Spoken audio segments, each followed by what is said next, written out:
রাজশাহী বিশ্ববিদ্যালয়ের এক বর্ণাঢ্য ইতিহাস রয়েছে। কাজে এসব জায়গায় আসতে পেরে আমি সবসময় আনন্দ অনুভব করি। আর বিশেষ করে জুলাই বিপ্লবের পরে আমি বিশ্ববিদ্যালয়গুলোতে যেতে খুব পছন্দ করি, কারণ এই বিশ্ববিদ্যালয়ের তরুণরাই আমাদের দেশকে নতুন করে মুক্তি দিয়েছে, জনগণের স্বাধীনতা ফিরিয়ে দিয়েছে, রাষ্ট্রের সার্বভৌমত্ব ফিরিয়ে দিয়েছে।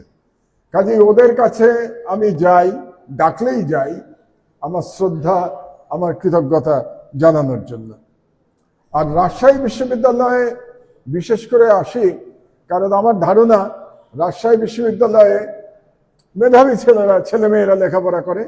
আর দ্বিতীয়ত এখানকার এই প্রেস ক্লাবের যারা সাংবাদিক তারা অত্যন্ত মেধাবী সাংবাদিক। তার প্রমাণ আমার নিজের পত্রিকাতেই আছে, কারণ আমার পত্রিকার একজন খুবই গুরুত্বপূর্ণ সাংবাদিক, আমাদের ম্যানেজিং এডিটর জাহেদ চৌধুরী, এই প্রেস ক্লাবের প্রতিষ্ঠাতা ট্রেজারার ছিলেন এবং পরবর্তীতে তিনি সেক্রেটারি হয়েছেন, প্রেসিডেন্ট হয়েছেন এবং এখন আমার দেশ চালাচ্ছেন।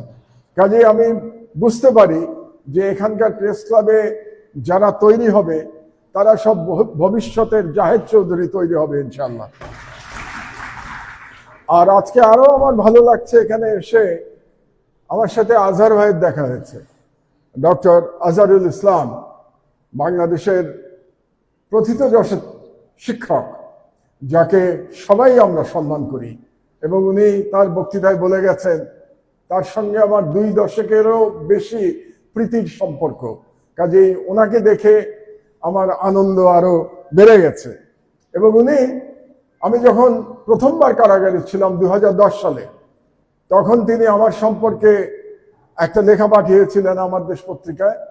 তো জেলখানার মধ্যে তো আমার পড়া হয় নাই, তো জেল থেকে বেরোনোর পরে আমি ওনার ওই লেখাটি পড়েছিলাম। আজকে আবার সেই লেখাটির কপি উনি আমাকে দিয়েছেন, আমাকে নতুন করে কৃতজ্ঞ করেছেন। এবং সেই সময় 2010 সালে আমি কিন্তু রাজশাহীতে এসেছিলাম। এই রাজশাহী জেলে ছিলাম আমি 2 দিন। এটা আপনারা ইয়াং ছাত্রছাত্রীরা আপনারা জানেন না, আমি 2 দিন ছিলাম রাজশাহী জেলে। এবং আমি কন্ডেম সেলে ছিলাম, ফাঁসির আসামিরা যেখানে থাকে সেরকম একটা সেলে আমি ছিলাম 2 রাত। কারণ সেই সময় যেটা ডিভিশন সেল বলে সেখানে অনুপ চেতিয়া ছিলেন। অনুপ চেতিয়া মানে আপনারা জানেন যে ভারতের স্বাধীনতাকামী একজন ছিলেন আসামের, তো তিনি এখানে এই জেলে ছিলেন। তো অনুপ চেতিয়ার সাথে আমার দূর থেকে দেখা হয়েছিল। তো অনুপ চেতিয়ার সাথে আমার দেখা এবং রাজশাহী জেলে 2 দিন থাকার গল্প আমি আমার বই জেল থেকে জেলেতে লিখেছি। তো যারা পড়েছেন তারা হয়তো ওখান থেকে পড়তে পারবেন যে রাজশাহী জেলের চেহারাটা কেমন ছিল। আর যারা পড়েননি, উৎসাহ থাকলে পড়ে দেখতে পারেন, তাহলে আপনারা জানতে পারবেন। কারণ আপনারা ব্যক্তিগতভাবে জেলের ভেতরে যান, এটা আমি চাই না। কাজে এই বই থেকে আপনারা বুঝতে পারবেন যে জেলের ভেতরটা কেমন হয়। তো আজকের যে বিষয়, আমাদের গুরুত্বপূর্ণ বিষয়, যে জুলাই বিপ্লবোত্তর বাংলাদেশের সাংবাদিকতা কেমন হবে। তো প্রথম কথা হচ্ছে যে গণতান্ত্রিক রাষ্ট্রের সাংবাদিকতা একই রকম হয়। তো যখন আমরা জুলাই বিপ্লবোত্তর বলছি, তার মানে আমরা ধরেই নিচ্ছি, এবং এটা সত্য, যে জুলাইয়ের পরে একটা নতুন বাংলাদেশের জন্ম হয়েছে। কারণ 15 বছর ধরে বাংলাদেশকে একটি ফ্যাসিস্ট রাষ্ট্রে পরিণত করা হয়েছিল এবং এটাকে একটি উপনিবেশে পরিণত করা হয়েছিল। কাজে একটি ঔপনিবেশিক রাষ্ট্রে সাংবাদিকতার কথা আমার আগে বক্তারা বলে গেছেন, খুব চমৎকার বক্তব্য দিয়েছেন আমার আগে সবাই, প্রত্যেকে চমৎকার বলেছেন, অত্যন্ত গুরুত্বপূর্ণ কথা সবাই বলেছেন। বিশেষ করে আমাদের যিনি উপাচার্য রাজশাহী বিশ্ববিদ্যালয়, তিনি আমার আগেই অত্যন্ত বুদ্ধিদীপ্ত এবং সৎ মানুষের বক্তৃতা দিয়েছেন। তো যে বিষয়টা প্রধান দরকার বলে আমি মনে করি জুলাই বিপ্লবোত্তর বাংলাদেশের সাংবাদিকতায়, সেটা হলো যে সাংবাদিকতার, আমি খুব শর্টে বলি, সংক্ষেপে 3টা দায়িত্ব আছে বলে আমি মনে করি আমাদের কাছে। প্রথম দায়িত্বটা হলো যে আমাদের সংবাদ প্রকাশ করতে হবে, বস্তুনিষ্ঠ সংবাদ প্রকাশ করতে হবে। এবং এই বস্তুনিষ্ঠ সংবাদ প্রকাশ করতে গিয়ে আমরা যেন কোনো দলীয় ভাবধারা দ্বারা আমাদের বায়াস না হয়ে যায়, যে কথাটা আমার একটু আগে আপনাদের উপাচার্য বলে গেছেন, যে দলীয় ভাবধারার ঊর্ধ্বে উঠে আপনাকে বস্তুনিষ্ঠ সাংবাদিকতা করতে হবে, প্রথম কাজ। তাহলে সংবাদপত্র বা সংবাদ মাধ্যমের প্রধান কাজ হচ্ছে সংবাদ প্রকাশ করা, সংবাদ দেয়া। দ্বিতীয় কাজ হলো যে তাকে প্রশ্ন করতে হবে। প্রত্যেক সাংবাদিকের কাজ হচ্ছে প্রশ্ন করা, এবং সেই প্রশ্নটা করতে হবে সব ক্ষমতাবান মানুষদের প্রশ্ন করতে হবে, সরকারকে প্রশ্ন করতে হবে, এস্টাবলিশমেন্টকে প্রশ্ন করতে হবে। এই এস্টাবলিশমেন্ট কথাটার কিন্তু অনেক ব্যাপক। এই কথাটার মানে এস্টাবলিশমেন্ট মানে কেবল আমলা না, মানে ব্যুরোক্রেসি না, কিংবা সামরিক কর্তারা না। এস্টাবলিশমেন্ট মানে হচ্ছে যার ক্ষমতা আছে সেই এস্টাবলিশমেন্ট। যেমন ধরুন, আমি যদি বিশ্ববিদ্যালয়ের কথা বলি, তাহলে বিশ্ববিদ্যালয়ে উপাচার্য is part of the establishment. বিশ্ববিদ্যালয়ের একাডেমিক কাউন্সিল এস্টাবলিশমেন্ট। বিশ্ববিদ্যালয়ের যে ছাত্র সংগঠন থাকে সেগুলো এস্টাবলিশমেন্ট, রাকসু এস্টাবলিশমেন্ট। তো এই সমস্ত এস্টাবলিশমেন্টকে প্রশ্ন করার সাহস থাকতে হবে প্রত্যেকটা সাংবাদিকের।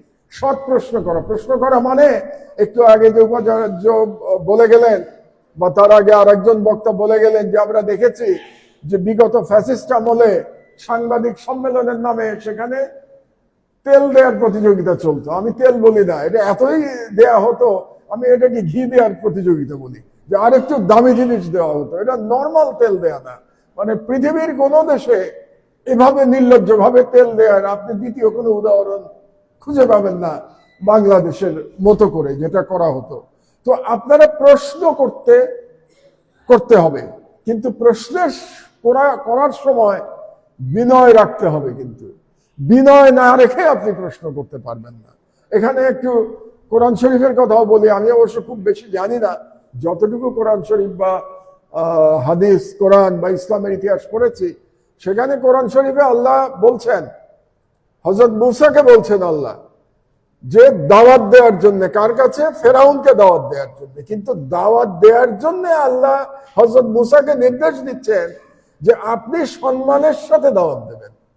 তাহলে আল্লাহ বলছেন তার নবীকে সম্মানের সাথে দাওয়াত দেওয়ার জন্য। তাহলে আমরাও যখন প্রশ্ন করব, প্রশ্ন কিন্তু ভদ্রতা সহকারে প্রশ্ন করতে হবে, কিন্তু প্রশ্ন করতে হবে সাহস এবং ভদ্রতা নিয়ে প্রশ্ন করতে হবে। এটা গেল দুই প্রধান কাজ। আর 3 নম্বর কাজ যেটা, সেটা একটু আগে উপাচার্য বলেছেন, বয়ান তৈরি করতে হবে। আমরা যেন কোনো একটি বিশেষ গোষ্ঠীকে বয়ান তৈরির জন্য তাদেরকে একেবারে একচ্ছত্র ক্ষমতা দিয়ে না দেই। যে পরিস্থিতিটা বাংলাদেশে বহুদিন ধরে বাংলাদেশের মিডিয়ায় তৈরি হয়েছিল, যে কোনো অল্টারনেটিভ ন্যারেটিভ তৈরি করবার কোনো মিডিয়া বাংলাদেশে ছিল না।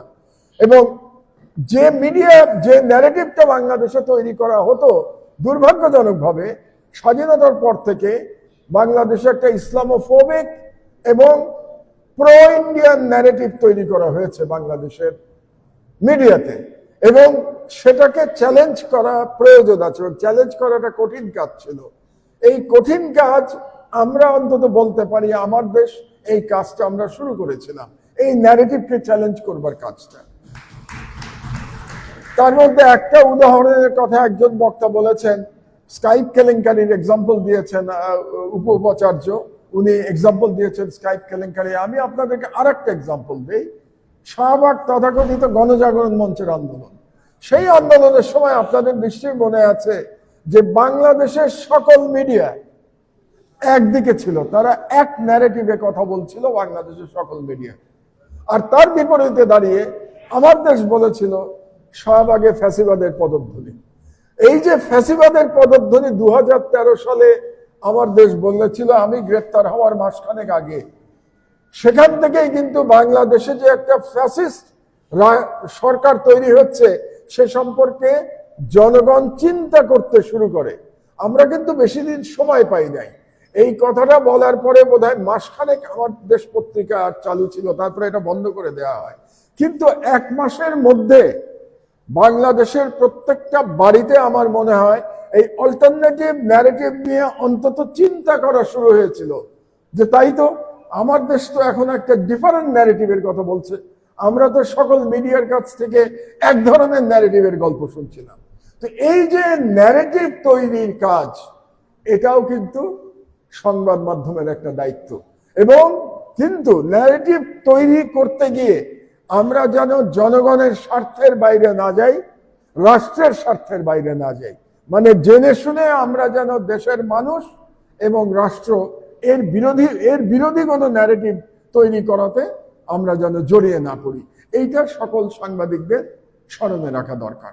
তো এই তিনটা কাজ যদি আমরা মোটামুটি করতে পারি, তাহলে আমরা বলতে পারবো যে আমরা সাংবাদিক হিসেবে আমাদের দায়িত্ব পালন করলাম।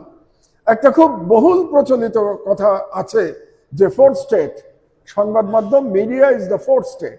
কিন্তু ফোর্থ স্টেট হতে হলে নিজেকে গড়ে তুলতে হবে, ফোর্থ স্টেট হওয়ার যোগ্যতা অর্জন করতে হবে। আপনি মিডিয়া মানে আপনি অটোমেটিক্যালি ফোর্থ স্টেট হতে পারবেন না। ফোর্থ স্টেট হতে হলে আপনাকে দলীয়করণের ঊর্ধ্বে উঠতে হবে, আপনাকে কোনো দলকে ভয় পেলে চলবে না, আপনাকে সেই সাহস দেখাতে হবে। শুধুমাত্র তখন আপনি চতুর্থ স্তম্ভ হয়ে উঠতে পারবেন, আদারওয়াইজ আপনি চতুর্থ স্তম্ভ হতে পারবেন না। আজকে একটা ভালো দিন, একটা হচ্ছে ভালো দিন আপনাদের জন্য যে আজকে আপনারা 40 বর্ষপূর্তি আপনারা পালন করছেন press club, so congratulation to you, সেজন্য আজকে একটা ভালো দিন। দ্বিতীয় ভালো দিন, আজকে বাংলাদেশের উচ্চ আদালতে তত্ত্বাবধায়ক সরকার পুনর্বহাল হয়েছে। এটা ভালো দিন আমি এই জন্য বলছি যে আপনার গণতন্ত্র যদি প্রাতিষ্ঠানিক রূপ পেতে হয় বাংলাদেশে, তাহলে তত্ত্বাবধায়ক সরকারটা লাগবে। আপনি তত্ত্বাবধায়ক সরকার ছাড়া যে গণতন্ত্র রাখতে পারবেন না, সেটার প্রমাণ হয়ে গেছে 2008 থেকে 2024 সাল পর্যন্ত। আমরা দেখতে পেয়েছি যে তত্ত্বাবধায়ক সরকার না হলে পরে একটা সরকার কিভাবে দানব হয়ে উঠতে পারে সেটা আমরা দেখেছি। কারণ হচ্ছে যে তত্ত্বাবধায়ক সরকার না থাকলে আপনার অ্যাকাউন্টেবিলিটি থাকবে না। আপনি যদি জানেন যে আমাকে কেউ সরাতে পারবে না, সেই মুহূর্তে আপনি ক্রমাগতভাবে ফ্যাসিস্ট হয়ে উঠবেন, আপনি যদি আপনার চেয়ার ছাড়তে না হয়। তত্ত্বাবধায়ক সরকার প্রথা যদি থাকে, তাহলে অন্তত একটা ভয় থাকে যে 5 বছর পর পর আমাকে জনগণের কাছে যেতে হবে। আমরা যদি 1991 থেকে 2001 সালের ইতিহাস দেখি, আমরা দেখব 3 নির্বাচনে, প্রতিটি নির্বাচনে ইনকামবেন্ট গভর্নমেন্ট পরাজিত হয়েছে। 91 সালে বিএনপি ক্ষমতায় ছিল, 96 সালের নির্বাচনে তারা পরাজিত হয়েছে। 96 সাল থেকে আওয়ামী লীগ নির্বাচন ক্ষমতায় ছিল, 2001 সালে তারা পরাজিত হয়েছে। তো সুতরাং অ্যান্টি ইনকামবেন্সি ফ্যাক্টর যেটা আমরা বলি, সেটা কাজ করে কেবলমাত্র যদি তত্ত্বাবধায়ক সরকার থাকে। তাহলে আমরা চাই যে এই তত্ত্বাবধায়ক সরকার একটা প্রাতিষ্ঠানিক রূপ ধারণ করুক, এবং আমরা জানি যে জুলাই সনদের মধ্যে তত্ত্বাবধায়ক সরকার কিভাবে গঠিত হবে সে সম্পর্কে একটা রোড ম্যাপ দেয়া আছে। আমরা আশা করব আগামী যে সরকারি ক্ষমতায় আসুক না কেন ফেব্রুয়ারির নির্বাচনে, সেই সরকার ইন লেটার অ্যান্ড স্পিরিট, আমি যে কথাটা বলছি ইন লেটার অ্যান্ড স্পিরিট, তারা যেন জুলাই সনদকে অ্যাকসেপ্ট করে। জুলাই সনদ লেটার অ্যান্ড স্পিরিটে অ্যাকসেপ্ট করতে পারলেই আমরা একটা গণতান্ত্রিক রাষ্ট্রের দিকে এগিয়ে যাব। কারণ আমরা আবার নতুন করে কোন সম্রাট কিংবা সম্রাজ্ঞী বাংলাদেশে তৈরি করতে চাই না। একজন সম্রাজ্ঞী দেখেছি, এনাফ। একজন সম্রাজ্ঞীর মাধ্যমেই বাংলাদেশে এই সম্রাট এবং সম্রাজ্ঞীর কালচারের, এই রাজ পরিবারের কালচারের যেন পরিসমাপ্তি ঘটে, এটাই আমার প্রত্যাশা বাংলাদেশের একজন নাগরিক হিসেবে। তবে আমি আশাবাদী এই কারণে যে বাংলাদেশে যে মহাপ্রতাপশালী সম্রাজ্ঞী ছিলেন, তাকে তো আমাদের ছেলে মেয়েরা উৎখাত করেছে। তাদেরকে আমাদের নিরস্ত্র ছেলে মেয়েরা বন্দুকের সামনে দাঁড়িয়ে উৎখাত করেছে। কাজে আগামী যারা সরকারে আসবেন, তাদের মধ্যে যদি আবার সম্রাট কিংবা সম্রাজ্ঞী হওয়ার বাসনা থাকে, তাদেরকে বলবো আপনারা হাসিনার পরিণতি থেকে শিক্ষা গ্রহণ করুন। বাংলাদেশের তরুণরা আপনাদেরকে আর সম্রাট সম্রাজ্ঞী হয়ে উঠতে দেবে না ইনশাআল্লাহ। আমি খুবই আনন্দিত যে আজকে এমন একজন উপাচার্যের সান্নিধ্যে আপনাদের সাথে কথা বলতে পারছি, যে উপাচার্য হাসিনা বিরোধী বিপ্লবে রাজপথে থেকে লড়াই করেছেন। আমি তাকে কৃতজ্ঞতা জানাচ্ছি এবং ধন্যবাদ জানাচ্ছি। বাংলাদেশের সর্বত্র আমাদের এমন প্রশাসক দরকার যারা জুলাই বিপ্লবকে ধারণ করে ইন লেটার অ্যান্ড স্পিরিট। উনি একটা খুব গুরুত্বপূর্ণ কথা বলেছেন যে এটা কেমন ধরনের সিস্টেম, যেই সিস্টেমে সরকার পরিবর্তন হলে সবাই পরিবর্তন হয়ে যায়, পিয়ন থেকে শুরু করে 1 নম্বর পর্যন্ত পরিবর্তন হয়ে যায়। তার মানে আমাদের সিস্টেমে নিশ্চয়ই গলদ আছে। আর গত সরকারের আমলে গলদ কি পরিমাণ হয়েছিল যে মসজিদের ইমাম পর্যন্ত পালিয়ে গেছে। এটা কিভাবে সম্ভব যে একটা দেশের মসজিদের ইমাম খতিব পর্যন্ত পালিয়ে যায়? তার মানে দলীয়করণ কোন পর্যায়ে পৌঁছেছিল যে আমরা মসজিদের ইমামদের পর্যন্ত কলুষিত করতে পেরেছিলাম। তো আমাদের একটা সুযোগ এসছে, জুলাই বিপ্লব আমাদেরকে বাংলাদেশকে নতুন করে নির্মাণের সুযোগ তৈরি করে দিয়েছে। আমি জানি আমাদের তরুণেরা পথভ্রষ্ট হবে না, কিন্তু আমরা যারা সিনিয়র তারা আমাদের দায়িত্ব পালন করব কিনা বা করতে পারবো কিনা এ নিয়ে আমি এখনো দ্বিধার মধ্যে আছি। কারণ যদি আমরা এই সুযোগ হারাই তাহলে আমি মনে করি যারা এস্টাবলিশমেন্টে আছেন তাদের দোষেই এই সুযোগ আবার হারিয়ে যাবে। তো আমি আশা করতে চাই এবং আল্লাহর কাছে দোয়া করি কায়মনোবাক্যে যেন আমরা আবার সেরকম কোনো বাংলাদেশের দিকে ধাবিত না হই। সবশেষ কথা হচ্ছে যে বাংলাদেশ একটা অসীম সম্ভাবনার মধ্যে দাঁড়িয়ে আছে। সম্ভাবনাটা কেন?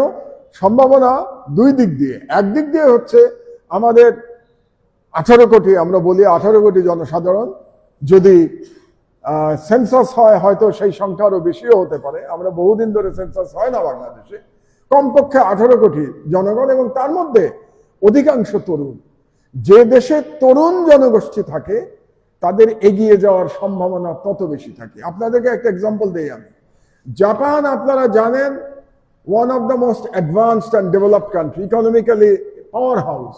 সেই জাপানের মেইন সমস্যা এখন যে তাদের জনসংখ্যা কমে যাচ্ছে এবং এটা একটা দেশের জন্য ভয়াবহ কথা। এবং জাপান এখন থেকে চিন্তিত যে তারা একটা রাষ্ট্র হিসেবে টিকে থাকতে পারবে কিনা, কারণ তাদের জনসংখ্যা এখন নেগেটিভ। বাংলাদেশের সেই দিক দিয়ে তরুণ জনগোষ্ঠী বেশি, কাজে আমাদের সম্ভাবনা অনেক বেশি। এটা একদিক দিয়ে।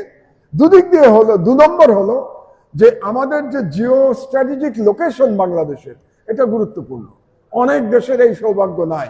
আমাদের একদিকে বে অফ বেঙ্গল এবং আরেকদিকে যদিও বলা হয় যে আমরা ভারত দ্বারা পরিবেষ্টিত, কিন্তু আমাদের মনে রাখতে হবে ভারতের একটু দূরেই কিন্তু আবার চীন আছে, চায়না খুব কাছে। এবং আপনারা নর্থ বেঙ্গলেই আপনারা চিকেন নেক এখান থেকে খুব বেশি দূরে না, এবং চিকেন নেকটা ভারতের জন্য একটা স্ট্র্যাটেজিক থ্রেট। তো কাজেই যেহেতু চীন এবং ভারত দুটোই আমাদের কাছাকাছি, সেই কারণে আমাদের জিওপলিটিক্যাল গুরুত্ব অনেক বেশি। এটা গেল 2 নম্বর। 3 নম্বর, আল্লাহ আমাদেরকে দুটো অসাধারণ সম্পদ দিয়েছেন। একটা দিয়েছেন ফার্টাইল ল্যান্ড, আমাদের মাটি খুব উর্বর। আর 2 নম্বর দিয়েছেন, অনেকে বলে যেটা নিয়ে হয়তো 3য় বিশ্বযুদ্ধ হবে, আমাদের সুইট ওয়াটার। আমাদের প্রচুর সুইট ওয়াটার আছে, কিন্তু যদিও ভারত সব নদীতে বাঁধ দিচ্ছে তারপরেও বাংলাদেশের সুইট ওয়াটারের কোনো অভাব নাই এবং সেটা আল্লাহ প্রদত্ত জিনিস। সুতরাং এই সব মিলে আমি বলতে চাই আমাদের সম্ভাবনা অনেক, কিন্তু সম্ভাবনাকে সাকসেসফুল করতে হলে ইয়াং জেনারেশনকে জ্ঞান অর্জন করতে হবে। এই কথাটা আমি ইউনিভার্সিটিতে এসেছি এই জন্যই বলছি, বিশেষ করে আমরা যদি জ্ঞান অর্জন করতে না পারি, নলেজ বেস সোসাইটিতে আমরা কম্পিটিশনে দাঁড়াতে পারবো না। আজকে সারা পৃথিবীতে মুসলমানদের যে অধপতন, তার মেইন রিজন হচ্ছে আমরা জ্ঞান বিজ্ঞানে পিছিয়ে যাচ্ছি। কাজে আমি আশা করি অন্তত রাজশাহী ইউনিভার্সিটির ছেলে মেয়েরা তারা জ্ঞান অর্জনে মনোনিবেশ করবে, and they will set an example of excellence in Bangladesh, ইনশাআল্লাহ। আল্লাহ হাফেজ। আপনারা আপনাদের আজকের এই আয়োজনের জন্য আয়োজনের সফলতা কামনা করছি। শুভেচ্ছা জানাচ্ছি এবং আবারও ধন্যবাদ জানিয়ে আমার বক্তব্য শেষ করছি। আল্লাহ হাফেজ। বাংলাদেশ জিন্দাবাদ। বিপ্লব দীর্ঘজীবী হোক। আমাদের প্রকাশ করতে হবে। একজন মানুষ সাহস নিয়ে যদি দাঁড়াতে পারেন তাহলে কত দূর যেতে পারেন সেটার একটা জ্বলন্ত প্রমাণ ডক্টর মাহমুদুর রহমান। আমি বলি, আমি যখন সিদ্ধান্ত নিলাম যে আমি কোনো একটা প্ল্যাটফর্মের সাথে কাছাকাছি হব, তখন আমাদের মেইন গেটে একটা, ওনাকে বোধহয় তখন গ্রেফতার করা হয়েছিল, মেইন গেটে তখন একটা প্রোগ্রাম হয়েছিল এবং সেই প্রোগ্রামে আমি একটি কথা বলেছিলাম যে একজন মাহমুদুর রহমানের জন্য আমরা এখানে দাঁড়িয়েছি। বাংলাদেশে যদি 10 জন মাহমুদুর রহমান থাকতেন তাহলে 16 বছর আমাদের এই হাসিনা শাহীর সরকার এবং আই বিলিভ দ্যাট অল্প কিছু মানুষের যে শক্তি আছে সেই শক্তির সামনে অন্যায় এবং অপশাসন খুব বেশি দিন দাঁড়াতে পারে না। যদি নিয়তটা ঠিক থাকে, সেখানে যদি স্বার্থান্বিত না থাকে, আমরা বলি যে দেশের চেয়ে কি বলে, ব্যক্তির চেয়ে দল বড়, দলের চেয়ে দেশ বড়। Absolutely not. বাংলাদেশে হাততালি দেওয়ার কথা না, এই কথাটা বাংলাদেশের খুব অল্প সংখ্যক রাজনীতিবিদ এবং দল মনে করে। এটা একটা ডাহা মিথ্যা কথা। আমি প্রতিদিন দেখতে পাই দল, দেশের চেয়ে দল বড়, দলের চেয়ে ব্যক্তি বড়। এটা তো আমি প্রত্যেকদিন দেখছি না যে এই কথা শুনে হাততালি দেওয়া কিছু, বরং এই বাস্তবতা আমাদের উপলব্ধি করার প্রয়োজন। 4 দশক ধরে প্রেস ক্লাব যে তাদের কর্মকাণ্ড চালিয়ে গেছে সেটা নিয়ে 2-1 কথা আমি বলতে চাই। আমরা সুস্থ ধারা গড়ে তুলতে পারি। সুস্থ ধারা গড়ে তুলতে গেলে প্রথমে যে উপলব্ধি থাকা উচিত যে যেটা বিদ্যমান সেটা অসুস্থ, এখনো অসুস্থ ধারা বিদ্যমান। যখনই রাজনৈতিক পরিবর্তন হয়েছে তখনই প্রেস ক্লাবের গঠন পাল্টে গেছে। এটার ভিতরে কোনো সুস্থতার কোনো লক্ষণ নাই। জনগণের রায়ে সরকার আসবে, জনগণের রায়ে সরকার পরিবর্তন হবে, মানুষের বুদ্ধি বিবেক তার উপরে নির্ভর করে। আমরা যখনই দেখি সরকার পরিবর্তনের সাথে সাথে একটা সংগঠনের একেবারে A to Z পরিবর্তন হয়ে যায়, বোঝা যায় যে ওই সংগঠনটি ঠিক মতো কাজ করেনি। এইটা সবার বোঝার প্রয়োজন আছে। This is not a good culture. এবং এই দেশের জন্য যদি আমরা কল্যাণ চাই তাহলে এই কালচার থেকে আমাদের বের করতে হবে। গতকালকে আমাদের একটা প্রোগ্রাম ছিল, রাকসুর প্রথম প্রোগ্রাম। সেটা ছিল হচ্ছে আমাদের মরহুম প্রফেসর ডক্টর ইবনে গোলাম সামাদকে। এবং সেইখানে যে একটা কথা বলেছিলাম সেটা হচ্ছে কি, আমরা সেই প্রোগ্রামে যাদেরকে দেখেছি বিভিন্ন পন্থার মানুষ, ইবনে গোলাম সামাদ কিন্তু তার কোনো পন্থারই মানুষ ছিলেন। বাংলাদেশপন্থী একজন মানুষ, একজন দেশপ্রেমিক মানুষ, একজন সৎ মানুষ আওয়ামী বাকশালী ধারা কি করে গ্রহণ করে, আমি আমার এই বয়সে সেটা আমি এখনো বুঝতে পারিনি। ইবনে গোলাম সামাদ যে বাকশালী পন্থার মানুষ ছিলেন না সেটা সুস্পষ্ট, কিন্তু তিনি জামাত ইসলামেরও মানুষ ছিলেন না, তিনি বিএনপিরও মানুষ ছিলেন। তিনি ছিলেন তার জায়গায় একজন শতভাগ সৎ বুদ্ধিজীবী। বাংলাদেশের সাংবাদিকতাকেও সেই জায়গাতে আসতেন। বিএনপি পন্থী হওয়ার কোনো জায়গা নেই, জামাত পন্থী হওয়ারও কোনো জায়গা নেই। বাংলাদেশ পন্থী হওয়াটা অত্যন্ত প্রয়োজন। এবং এই বাংলাদেশ পন্থী হওয়ার জন্য আমাদেরকে সাংবাদিকতার যে দায় সেটা বুঝতে হবে। এবং প্রধান দায় কি, বাংলাদেশ পন্থী হওয়ার অর্থটা কি, ইভেন এই অর্থটাও আমাদের কাছে পরিষ্কার না। রাষ্ট্র কি অন্যায় করে না? সরকার কি অন্যায় করে না? আমি একজন শতভাগ বাংলাদেশপন্থী মানুষ। আমি বাংলাদেশপন্থী মানুষ হিসাবে বাংলাদেশ রাষ্ট্র বা সরকারের অন্যায়ের বিরুদ্ধে আমি কি কথা বলবো না? 100 বার বলবো। এবং সত্যিকারের বাংলাদেশ পন্থা হচ্ছে সেটাই যে বাংলাদেশপন্থী হয়ে সরকার এবং রাষ্ট্রের বিভিন্ন অঙ্গ যদি খারাপ কিছু করে আমি তার বিরুদ্ধে কথা বলবো। কাজে 1 নম্বর যে জিনিসটা থাকতে হবে সেটার নাম হলো সত্যনিষ্ঠা। সত্যনিষ্ঠা ছাড়া সৎ সাংবাদিকতা, এবং এই কাজটা আমাদের করতে হবে। পরিবর্তন রাতারাতি আসে না, পরিবর্তন রাতারাতি আসেও না। জুলাইয়ের কথা আমরা বলছি, নতুন পরিবর্তনের সুযোগে সেই সুযোগ আমাদের গ্রহণ করতে হবে। এই বিশ্ববিদ্যালয়ে যখন আমি দায়িত্ব গ্রহণ করি আমাকে বারবার পরামর্শ দেওয়া হয়েছে সাংবাদিকদের সাথে বিশেষভাবে সুসম্পর্ক রাখার জন্য। সৎ পরামর্শ ছিল, কিন্তু এই পরামর্শ আমি গ্রাহ্য করি না। কারো সাথে আমার বিশেষভাবে সুসম্পর্ক রাখার প্রয়োজন নেই। অনুরাগ এবং বিরাগের কোনো প্রশ্ন নেই। আমার ভুল হলে পরিষ্কার করে লিখে দেবেন। আমি আমার নিজের চোখে দেখেছি, ফোন এসছে, এই খবরটা কি প্রেসে যাবে? হ্যাঁ, দিয়ে দাও। আমার চোখের সামনে একটা ফোন এসছে, এই খবরটা কি প্রেসে যাবে না এইটা এই মুহূর্তে না আসাই ভালো? Absolutely not. এই প্রশাসন প্রফেশনালিজমকে প্রমোট করবে। আমাদের ভুল হলে ধরিয়ে দেওয়া হবে, আমরা কৃতজ্ঞতা স্বীকার করব। কিন্তু একই সাথে আমাদের ভুল ধরিয়ে দেওয়া হয়েছে, আমাদের ভুল হয়েছে, কিন্তু একই সাথে আমরা এটাও দেখেছি শুধুমাত্র কায়েমি স্বার্থে কে চাকরি পেল এবং কে চাকরি পেল না, ডাহা মিথ্যা কথা সংবাদপত্রে প্রকাশিত হয়েছে, যার মধ্যে কোনো রকম যাচাই বাছাই ছাড়া সংবাদপত্রে ডাহা মিথ্যা কথা বিভিন্ন বিভাগ নিয়ে লেখা হয়েছে। এগুলো তো কোনো ভালো লক্ষণ নয়। কারো ইন্টারেস্ট সার্ভ করছেন, হাসিনা হাদিয়া দিত, এখন হয়তো নতুন কারো কাছ থেকে হাদিয়ার একটা সুযোগ সৃষ্টি হচ্ছে, এগুলো মোটেই ভালো লক্ষণ না। এবং তরুণ সমাজ যারা সাংবাদিকতায় আসছে তারা যদি এগুলো মনে না রাখে, তাহলে আমরা একই খেলা কিন্তু আবার দেখতে পাবো। তো আমি এটা মনে রাখতে সবাইকে অনুরোধ করি। আরেকটা কথা আমি বলবো যে আমি কিন্তু এখন ডিগবাজি সাংবাদিকতাও বিপুলভাবে দেখতে পাচ্ছি। ডিগবাজি দিয়ে যারা অভ্যস্ত তারা কিন্তু যুগে যুগে ডিগবাজি দিতে থাকবে, তাদের জন্য স্পেসটাকে কমিয়ে দিতে হবে। এবং বাংলাদেশে বয়ান তৈরির ক্ষমতা একটি বাংলা এবং একটি ইংরেজি সংবাদপত্রের হাতে যেভাবে চলে গেছে, এই মনোপলি যদি ভেঙে না দেয়া যায় তাহলে বাংলাদেশের আসলে কোনো সুস্থ এবং সুন্দর ভবিষ্যৎ নাই। তাহলে বয়ান তৈরি করার মনোপলি কারো থাকতে পারে না, যে তারাই ঠিক করে দেবে এজেন্ডা এবং সেই এজেন্ডা নিয়ে আমাদের সবাইকে কথা বলতে হবে।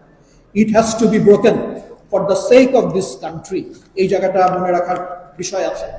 কিছু কিছু সংবাদপত্র বামনকে দানবে পরিণত করে, কিছু কিছু সংবাদপত্র সবচেয়ে জ্ঞানী মানুষটাকেও অপাঙ্কেয় করে দেয়।